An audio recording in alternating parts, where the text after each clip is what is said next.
In this tutorial, I will show you path selection tool in Adobe Photoshop.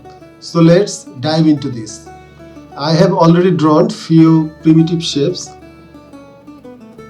with this shapes tool. So you can access this path selection tool from here. This is path selection tool. This is very straightforward tool.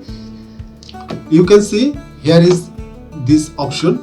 This is active layers. If this is selected, you can only select the active layer path. You can see I can click here, but it will not select it.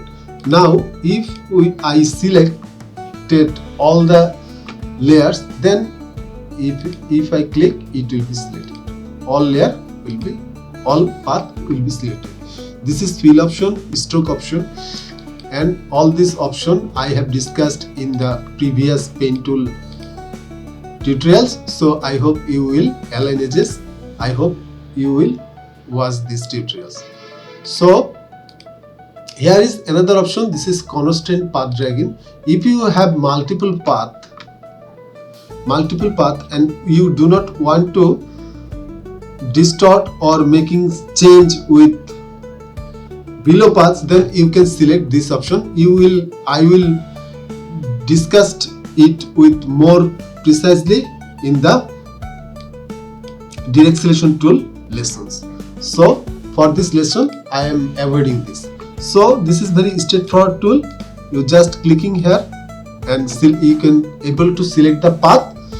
This is all layers selected, and you can manage to change the shapes with selection. Then you can able to change the shapes, haze, width, everything.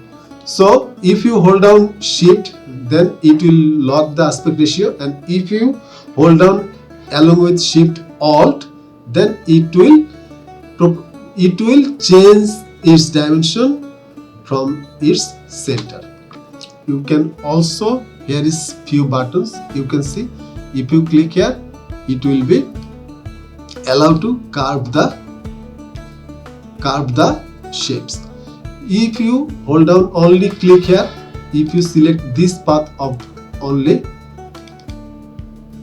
you can see now you can only able to change this side of the shapes.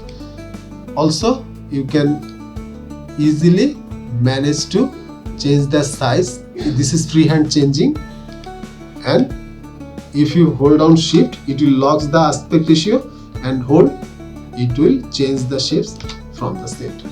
So that was for this quick tutorial. If you like this tutorial, please subscribe to this channel. Keep editing.